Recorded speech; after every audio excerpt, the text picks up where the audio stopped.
अस्सलाम वालेकुम। मुझे फसी खान कहते हैं और आप देख रहे हैं यूट्यूब चैनल फसी दुबई। आप सब लोग अपने चैनल पे एक नई वीडियो के साथ वेलकम करता हूं। आज की वीडियो में हम डिस्कस करेंगे कि बैंक स्टेटमेंट कितनी इंपॉर्टेंट है टर्की वीज़ा के लिए। Europe, Canada, America, New Zealand, Australia, इनमें से किसी भी कंट्री अगर आप जाना चाहते हैं तो बैंक स्टेटमेंट किस हिसाब से कितनी होनी चाहिए, कितने मंथ्स की होनी चाहिए, कितनी अमाउंट की होनी चाहिए और उसको कैसे मेंटेन कर सकते हो, कैसे आप कर सकते हो और कितना इंपॉर्टेंट है ये एलिमेंट आपकी वीज़ा लगने में। तो वीडियो को एंड तक देखना। मैं आपको बताऊंगा कि आपने अपनी बैंक स्टेटमेंट की हिस्ट्री बनानी कैसी है, कुछ एक्सपीरियंसेस के बाद, कुछ फाइल्स बनाने के बाद, और कैसे आपको करना चाहिए अपना वीज़ा प्रोसेस। ये सब चीज़ें मैं आपको बताऊँगा। तो अगर अभी तक आपने चैनल सब्सक्राइब नहीं किया तो चैनल सब्सक्राइब करें और बेल आइकन दबा दें, घंटी दबा दें, सो दैट आपको हमारी अपडेट्स मिलती रहें जब हम वीडियोस पोस्ट करें। और अगर वीडियो पसंद आती है तो ज़रूर लाइक करें। जब आप टर्की की बात करते हैं, क्योंकि मेरे पास काफ़ी सारे क्यूरीज टर्की की आ रही हैं कि मतलब, और ज़्यादातर पाकिस्तान से आ रही हैं। मतलब ज़्यादातर क्या, बहुत ज़्यादा पाकिस्तान से आ रहे हैं। कुछ लोग मैसेज करते हैं या व्हाट्सएप करते हैं इंडिया से। और पाकिस्तान में मतलब ये स्पेसिफिकली जो मैं चीज़ें बता रहा हूँ, इंडियन भी इसको फॉलो कर सकते हैं, लेकिन मैं पाकिस्तानी पासपोर्ट होल्डर्स के लिए बता रहा हूँ। क्योंकि पाकिस्तान में अकाउंट, बैंक अकाउंट का एक तो वो रिलीजियस पॉइंट ऑफ व्यू से भी है कि बैंक में अकाउंट नहीं होना चाहिए, हराम है। ये थोड़ा सा इसका भी एलिमेंट आता है। हम तो वीडियो में बोलते रहते हैं, हमारा तो काम ये, तो हमें इसके इतना मतलब फ़र्क नहीं पड़ता। मतलब मैं अपनी बात कर रहा हूँ बैंक का। काफ़ी सारे लोगों का रिलीजियस पॉइंट ऑफ व्यू से भी होता है कि नहीं, बैंक में सूद इंटरेस्ट वाला होता है तो इसलिए नहीं होना चाहिए। तो उस वजह से आई थिंक, और कुछ कल्चर भी ऐसा है। तो मतलब बहुत कम लोग हैं, मतलब लोगों के पास लाखों करोड़ के पैसे पड़े हुए हैं लेकिन उनका बैंक अकाउंट नहीं है और बैंक स्टेटमेंट नहीं है। तो अगर आप मेरी वीडियो देखते हैं और अगर मेरी बात को एक्नॉलेज करते हैं कभी, तो मेरी बात माने, अगर आपने बाहर जाना है, टर्की या किसी बड़ी कंट्री में जाना है, तो आपकी बैंक स्टेटमेंट आपके पास होना ज़रूरी है। और मुझे काफ़ी सारे मैसेजेस आते हैं, हाँ मैं जाना चाह रहा हूँ, मुझे डन बेस का करा दें, ठीक है। तो और बैंक स्टेटमेंट नहीं है। अब बैंक स्टेटमेंट फ़ेक लग नहीं सकती, डुप्लीकेट लग नहीं सकती। वो मैं पिछली वीडियो में बता चुका हूँ, अभी फिर से रिपीट करता हूँ कि अगर वो फेक या वो आप अटैच करते हो तो आपकी अरेस्टमेंट हो सकती है और आपका पासपोर्ट उस कंट्री के लिए ब्लैक लिस्ट हो सकता है, ठीक है। एम्बेसी के एम्बेसडर पे डिपेंड करता है या उस बंदे के पास जिसके पास आपकी फ़ाइल पहुंची हुई होती है। और आपको करना क्या चाहिए, लेट्स से टर्की से स्टार्ट करते हैं। आपको टर्की जाना है तो आपके पास 3 मंथ्स की बैंक स्टेटमेंट होनी चाहिए। मतलब आज सितंबर में अप्लाई करना चाह रहे वीज़ा, तो आपके पास अगस्त, जुलाई और जून की बैंक स्टेटमेंट होनी चाहिए। हर महीने का आपका 60,000 से 1 लाख का डेबिट और क्रेडिट होना चाहिए और क्लोजिंग बैलेंस आपका 5 से 6 लाख का होना चाहिए, सेफ साइड के लिए। वो जो डेबिट और क्रेडिट है वो उसको क्या बोलते हैं, डेबिट क्रेडिट बोलते हैं अकाउंट में पैसे लगाने को, बैंक अकाउंट में पैसे लगाने को, और डेबिट बोलते हैं निकलवाने को, ठीक है। वो एक आपकी मतलब एक 40,000 की, मतलब अगर आप 1 लाख की पर मंथ की मतलब बैंक स्टेटमेंट लेके चल रहे हो तो आपकी 40,000 की या 50,000 की एक एंट्री होनी चाहिए, ठीक है।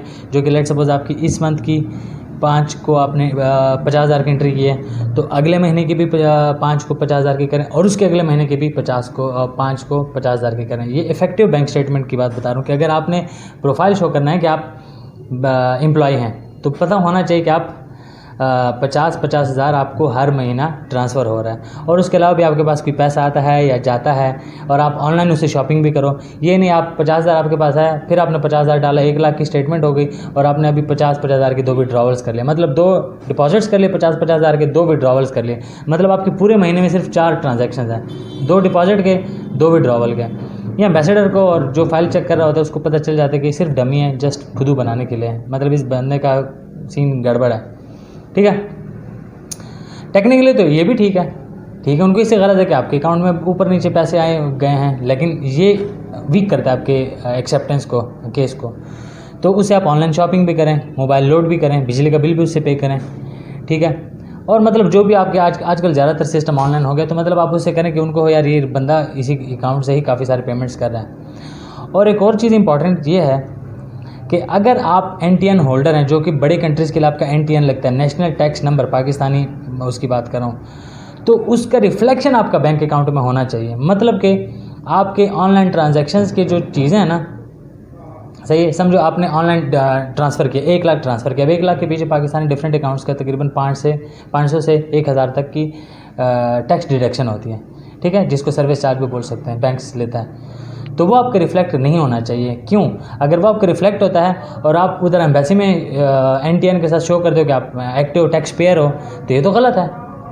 गलत मतलब कि आपका तो फेक है। आप बता रहे हो कि आप एक्टिव टैक्स पेयर हो, जबकि आपका टैक्स, अगर आप एक्टिव टैक्स पेयर हो तो मतलब वो जो टैक्स रिटर्न्स हैं वो आपके बैंक में, ऑफ कोर्स आप टैक्स इसलिए दे रहे हो, मैं मतलब टैक्स इसलिए दे रहा हूँ, मैंने भी अपने एक्टिव कराए हुए, अल्हम्दुलिल्लाह मेरा एक्टिव है, ठीक है। मैं इसलिए करा रहा हूँ कि मेरा पाकिस्तान से कहीं से भी कोई पेमेंट लगाए तो एक तो उसको सर्विस चार्ज ना पड़े, ठीक है।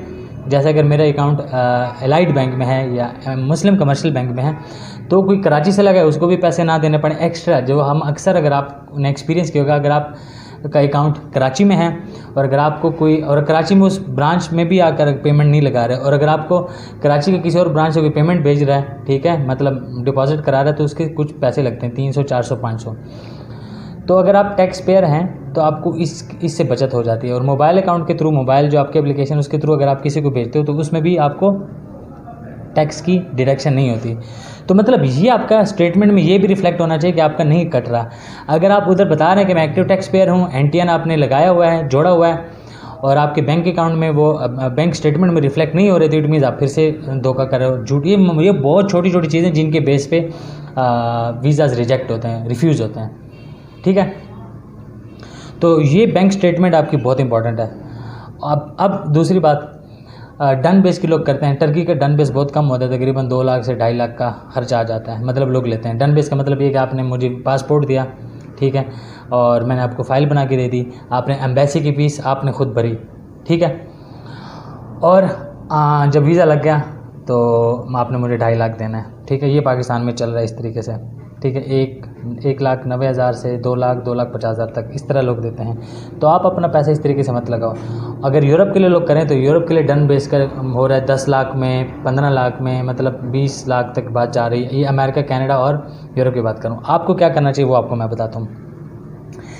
बजाय इसके कि आप किसी के साथ डन बेस पे इतने ज़्यादा पैसों की बात करो, मतलब अगर आपके पास इतने ज़्यादा पैसे हैं तो आपको तो बड़ी कंट्री जाना ही नहीं चाहिए, आपको तो बिज़नेस करना चाहिए एक टेक्निकली। कि अगर आप लेट्स सपोज 2 मिलियन 20 लाख अगर आप किसी को देते हो कि यार मेरा कनाडा का वीज़ा लगा दो, ठीक है, तो और वो ये डन बेस की बात कर रहा हूँ, तो अगर आपके पास है तो ये तो आप अपना बिज़नेस करो, उस बिज़नेस को बाद में एक्सपैंड करने के लिए भी टर्की या यूरोप या कनाडा जा सकते हो।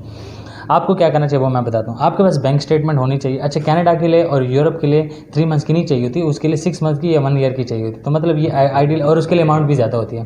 मतलब अगर कनाडा की बात करें तो उसके लिए आपका मंथली जो है ना वो 2 से 3 लाख का डेबिट क्रेडिट होना चाहिए। और क्लोजिंग बैलेंस, मतलब जब आप अकाउंट बैंक स्टेटमेंट निकलवा रहे हो तो आपके अकाउंट में उस वक्त 15 लाख या 20 लाख होना चाहिए, ठीक है। शो मनी भी बोलते हैं और क्लोजिंग अमाउंट भी उसको बोलते हैं।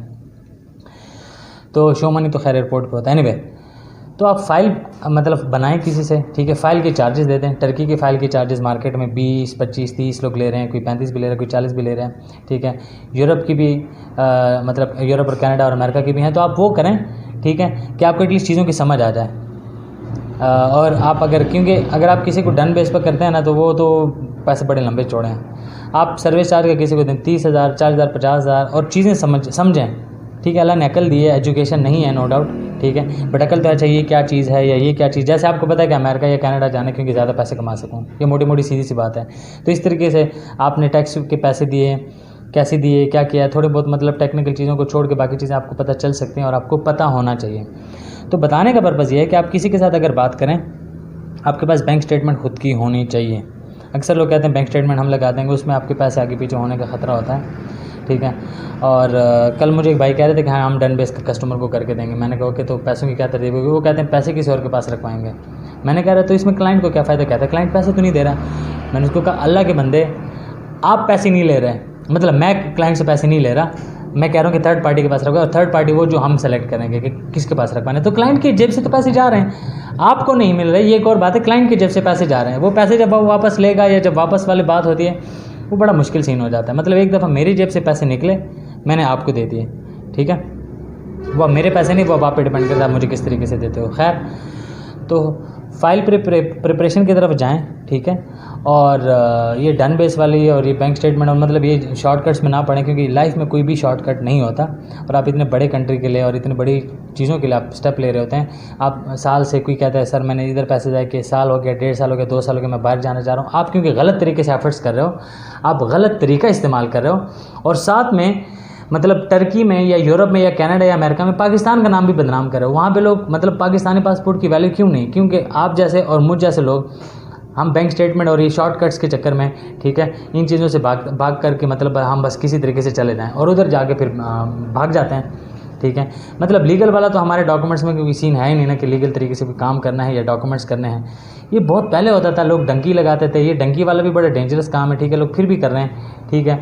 और लोग बड़ा कह रहे हैं। देखो मुझे उस दिन एक बंदा भाई कह रहे थे यार उसने किसी एक एजेंट ने ना 100 के 120 बंदा टर्की निकाला और एक बंदे से 1 लाख उसने कमाया, तो 1 करोड़ उसने कमा लिया।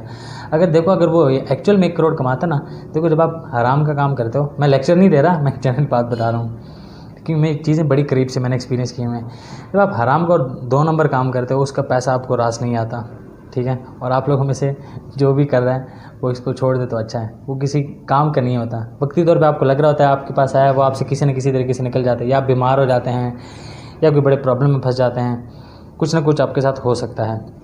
एनीवे, तो पाकिस्तान से 100 या समथिंग बंदा लेके गया डंकी लगा के, और उसने कहता कि वो एक बंदे में से ना 1 लाख कमाए, तो 1 करोड़ कमा लिया।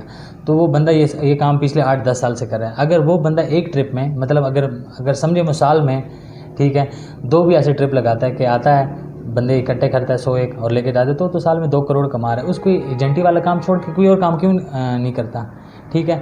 क्योंकि इस काम में ये जो पैसा है ना, ये इसी तरीके से दिमाग में चला जाता है। शराब पे लगा लेता है, क्लब्स पे लगा लेता है, लड़कियों पे लगा लेता है ये पैसा, और इसी तरीके से निकलता है, ठीक है। और जिन लोगों को लेके जाता है वो खुद रिस्क है। और ये मुझे तो इन लोगों के समझ नहीं आते। मतलब आप करोड़पति हो और आपकी औकात ये है कि आप इसी तरीके से इलीगल तरीके से रात को हाँ वो करो शू शू शू, वो जो पता नहीं क्या चीज़ आवाज़ आती है जब रात को, कि भाई वो जब होंगे, जब लोग सो रहे होंगे, तब हम आपको बॉर्डर क्रॉसिंग कराएंगे। और दिस इज़ ह्यूमन स्मगलिंग।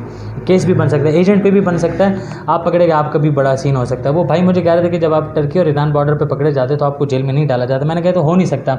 आप इलीगल तरीके से किसी कंट्री से क्रॉसिंग करा रहे हो, वो आपको पकड़ते हैं, वो आपको कहेंगे चलो कि आप वापस चले जाओ, वो आपको पहले रखेंगे, ठीक है, वरना तो ऐसे तो लोग हर करते रहेंगे। मुझे कंफर्म नहीं, लेकिन टेक्निकली ये ऐसे लगता नहीं है। खैर, तो बताने का और इतनी लंबी चौड़ी बात करने का पर्पज़ ये है कि आप ठीक तरीके से अपना काम करें, अपने डॉक्यूमेंट्स कंप्लीट करने की कोशिश करें, और हाँ FBR में एक्टिव हो जाएं, अपना NTN बनाएं अगर आपका NTN नहीं बना हुआ, और NTN के प्रॉपर रिटर्न्स जो है ना वो सबमिट कराना, डिपॉजिट कराना शुरू कर दें। मैं भी इस चीज़ में पहले एक्सपीरियंस नहीं था, तो मतलब प्रॉपर इस पे कोई बात नहीं कर पाता रहा। अब मैंने क्योंकि खुद कराएं, कंपनी के भी कराएं, मेरी जो रजिस्टर्ड कंपनी आपको दिख रही होगी, ये FBR का ये रजिस्ट्रेशन सर्टिफिकेट भी है, तो कंपनी के भी कराएं, और मेरे खुद का NTN भी पर्सनल भी है, उसके भी सेपरेट कराए हैं। तो अब मुझे पूरा प्रोसीजर समझ आया कि मतलब बैंक स्टेटमेंट और FBR मतलब NTN, ये 2 मेन चीज़ें जो आपकी होनी चाहिए, क्योंकि ये एक दूसरे से रिलेटेड हैं। आप टैक्स पेयर हैं और आपकी बैंक स्टेटमेंट में वो चीज़ रिफ्लेक्ट नहीं हो रही, क्योंकि वो चीज़ बैंक स्टेटमेंट में रिफ्लेक्ट होती है,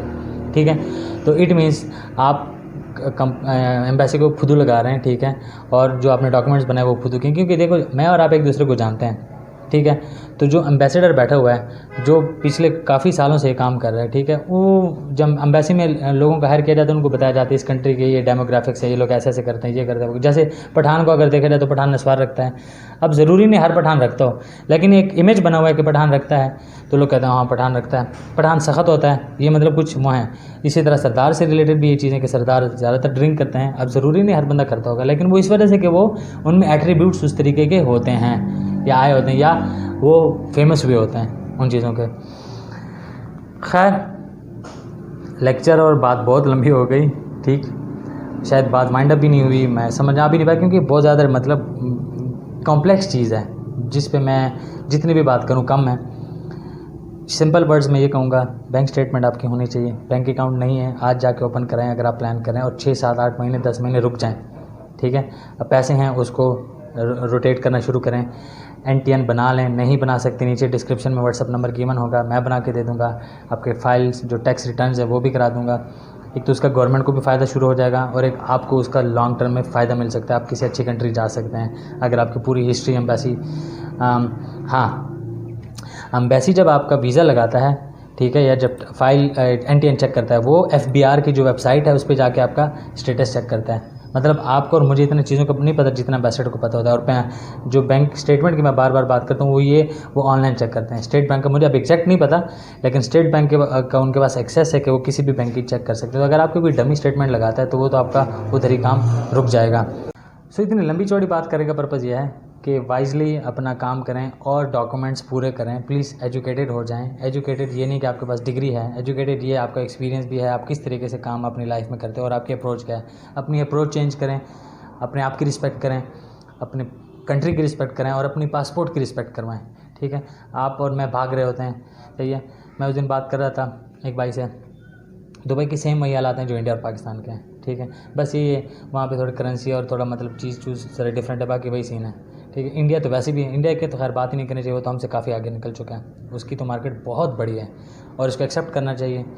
ठीक है, मैं इसका ये मतलब नहीं कि मैं पाकिस्तान से हेट करता हूँ। I love my country, I am proud to be Pakistani, but ये फैक्ट है कि इंडियन मार्केट बहुत बड़ी मार्केट है। मतलब आप अगर पाकिस्तान में बैठे हो और आपका किसी इंडियन के साथ इंटरेक्शन नहीं है या आप इंडिया को नहीं जानते, तो आप कमेंट नहीं कर सकते कि नहीं फंसी भाई ये क्या आप पाकिस्तानी हो, इंडिया के बारे में क्या बोल रहे हो। मुझे पता है, मैं लोगों को जानता हूँ, मैं लोगों को मिलता हूँ, इंडियंस को भी, पाकिस्तानीज़ को भी। ठीक है, पाकिस्तानी एक जिसको हम कहते हैं 16वीं पास, एक मास्टर डिग्री होल्डर होगा और इंडिया का मैट्रिक पास होगा, उनका लेवल सेम होता है towards life, towards future, towards career. हमारा कुछ सीन नहीं होता और तभी हमारे काफ़ी सारी जगहों पे एक्सेप्टेंस भी नहीं है। खैर, तो ये पासपोर्ट की रिस्पेक्ट किसी और ने नहीं करानी, आपने मैंने खुद करनी है। चीज़ें लीगल तरीके से करना शुरू कर दो, डंकी डुंकी और इन चीज़ों से निकल आओ। ठीक है, और क्योंकि आप अगर 2 नंबरी से अपना किसी भी चीज़ को स्टार्ट करते हो तो उसका अंत ही 2 नंबर होगा। आई होप बैंक स्टेटमेंट और इन चीज़ों की स्टोरी काफ़ी क्लियर हो चुकी होगी। कोई कमेंट, कोई कंसर्न है तो आप नीचे कमेंट करके मुझे बता सकते हैं, मैं उस पर कोशिश करूँगा नेक्स्ट वीडियो बना सकूँ। ठीक है, तो मिलते हैं किसी और टाइम एक और वीडियो के साथ। अभी तक अगर चैनल सब्सक्राइब नहीं किया, चैनल सब्सक्राइब करें और बेल आइकन दबा दें लेटेस्ट अपडेट्स हमारी आने के लिए। अपना बहुत ज़्यादा ख्याल रखें। अल्लाह हाफ़िज़, टेक केयर, बाय।